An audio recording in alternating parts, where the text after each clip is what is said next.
ভারতবর্ষ এমন একটি নাম, যে নামটি শুনলে মনের মধ্যে অনেকগুলি চিত্র ভেসে ওঠে। আমার বেড়ে ওঠাটা যেহেতু গঙ্গা তীরবর্তী অঞ্চলে, তাই আমার চোখের সামনে ভেসে ওঠে গঙ্গা, তার তীরে কালী মন্দির, আর সেই মন্দিরের অসাধারণ সন্ধ্যারতি।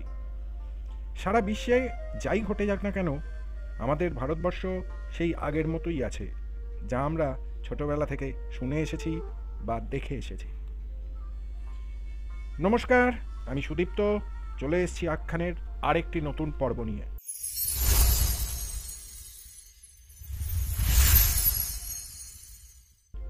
আচ্ছা, যদি আপনাকে জিজ্ঞাসা করা হয় মন্দিরের শহর বলতে আপনি কোন শহরকে বোঝেন, হয়তো উত্তর আসবে বেনারস। কিন্তু আজকের তারিখে ইন্টারনেট সার্চ করলে ভিন্ন এক তথ্য উঠে আসবে, সেটা বলবে ভুবনেশ্বর। তো সেই বিতর্কে না জড়িয়ে আজ বরং আমরা ফিরে যাই আমাদের ভাটপাড়ায়। ইতিহাসের বিভিন্ন শতক জুড়ে জড়িয়ে থাকা আমাদের ভাটপাড়াতেও মন্দিরের সংখ্যা নেহাত কম নয়। সেসব মন্দির সারা দেশে বিশেষ পরিচিতি না পেলেও ঐতিহাসিক মূল্য ও কৌলিন্যে একটা স্বতন্ত্র ধারা বজায় রেখেছে। আজ আমরা ভাটপাড়ার এমনই এক মন্দিরের কথা আলোচনা করব, যার সঙ্গে প্রতিটি ভারতবাসী মনে প্রাণে জড়িত। তার সাথে থাকছে ভাটপাড়ার এমন এক গঙ্গার ঘাট তৈরির ইতিহাস, যা আজ বিস্মৃতির অতলে তলিয়ে যেতে বসেছে। এই ঘাটের একটা ইতিহাস আছে, যা লোকমুখে প্রচলিত, যদিও এর কোনো ঐতিহাসিক বা পুঁথিগত প্রামাণ্য নথি পাওয়া যায় না। লোকমুখে শোনা যায়, প্রায় 100 বছর আগে বলরাম সরকার নামে এক ফল বিক্রেতা ভোর রাতে গঙ্গা স্নান করতে নেমে জলের তলায় একটি শক্ত কাঠের বাক্সের মতো কিছু তার পায়ে আটকায়।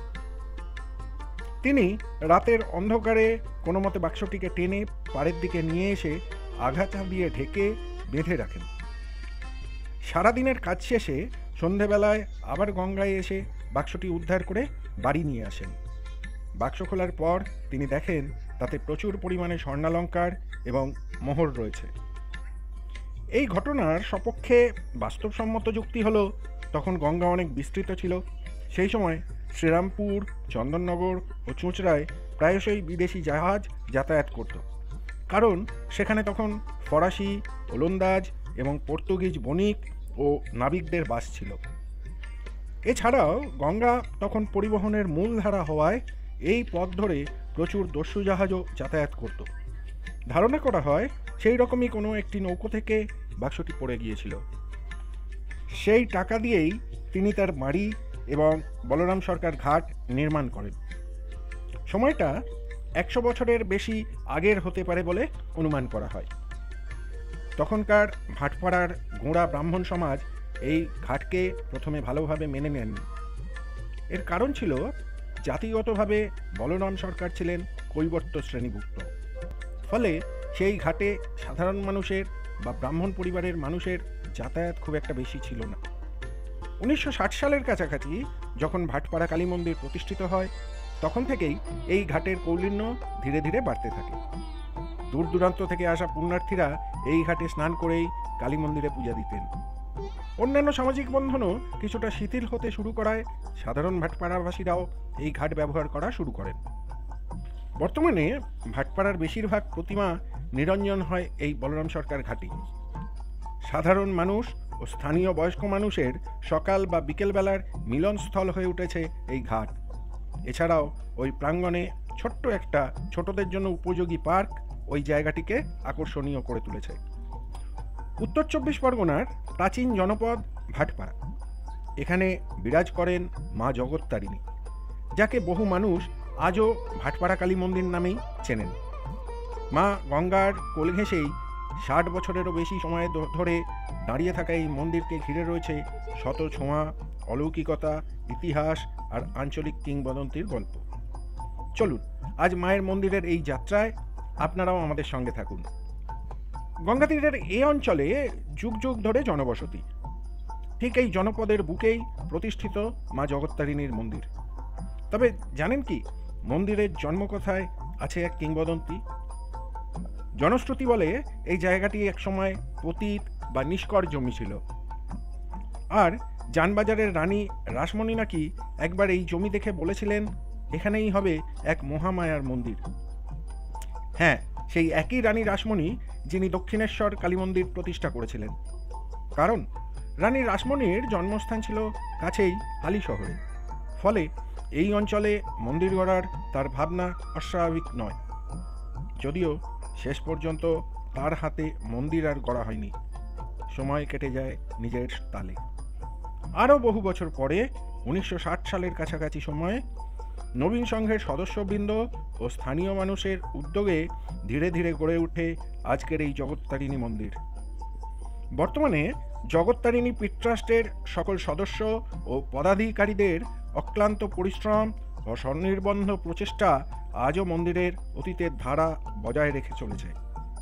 মন্দিরের দ্বার পেরিয়েই দেখা মেলে বিশাল নাট মন্দির, যেখানে ভক্তদের নিঃশব্দ প্রার্থনা আর ঢাকের শব্দ আজও এক অদ্ভুত আবেগ তৈরি করে।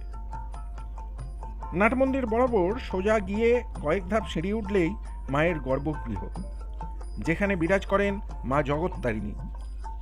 প্রস্তর মূর্তি, গাত্রবর্ণ অমাবস্যার রাতের মতো কালো। তিনি চতুর্ভুজা, হাতে নরমুণ্ড, খড়গ, দুটোতেই শক্তির প্রতীক, এবং বাকি দুই হাতে বরাভয় ও আশীর্বাদ, যেন সৃষ্টির সমস্ত বিপদ থেকে রক্ষা করার প্রতিশ্রুতি। মায়ের পায়ের তলায় চিরপরিচিত শিব। এভাবেই রাজরাজেশ্বরী রূপে এখানে দেবীর আরাধনা হয়ে আসছে বছরের পর বছর।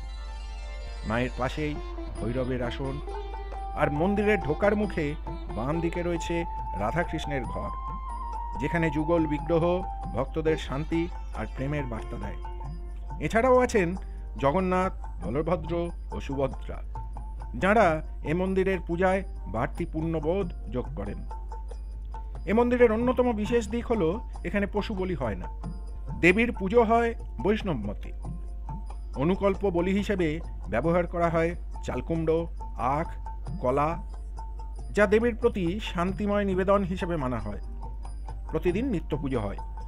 শনি ও মঙ্গলবার বিশেষ পুজোয় ভিড় উপচে পড়ে। দূর দূরান্ত থেকেও মানুষ আসে মায়ের জগত্তারিণী রূপের আশীর্বাদ নিতে। প্রতি 26শে জানুয়ারি এখানে হয় এক বিশাল অন্নকূট উৎসব। হাজার হাজার মানুষ প্রসাদ গ্রহণ করেন এই দিনে। এর পাশাপাশি ফলহারিণী কালী পুজো, রটন্তী কালী পুজো, কৌশিকী অমাবস্যা, দীপান্বিতা কালী পুজো সবই পালিত হয় ভক্তি ও ভক্তদের আনন্দ ভরপুর করে। মন্দির ঘিরে কিছু অলৌকিক গল্পও রয়েছে। কেউ বলে মায়ের কৃপায় সংকটমোচন হয়েছে, আবার কেউ বলে দুঃসময়ে মায়ের দর্শন তাদের জীবন বদলে দিয়েছে। এই বিশ্বাস প্রত্যয়ই মাকে করে তোলে জগত্তারিণী, যিনি বিপদ থেকে তার ভক্তদের রক্ষা করেন। হয়তো এই কারণেই প্রতিদিন সকালে মায়ের সামনে দাঁড়ালে একটা অদ্ভুত শান্তি মনে ছড়িয়ে পড়ে। আজ আমরা দেখলাম গঙ্গা তীরে ভাটপাড়ার বুকে কিভাবে সৃষ্টি হয়েছে এক দেবী স্থান, যার ইতিহাস আজও অশ্রুত আর যার শক্তি আজও ভক্তদের আশ্রয় দেয়। আপনি যদি কখনো ভাটপাড়া আসেন বা আশেপাশেও আসেন, একবার অবশ্যই মায়ের দর্শন করে যান। কেমন লাগলো এই ভিডিও? নিচে কমেন্টে জানাতে ভুলবেন না। আর এমন আরও ঐতিহ্যের গল্প পেতে ভিডিওটি লাইক, শেয়ার এবং চ্যানেলটি সাবস্ক্রাইব করে রাখার আবেদন রইল। আজকের মতো বিদায়। জয় মা জগত্তারিণী।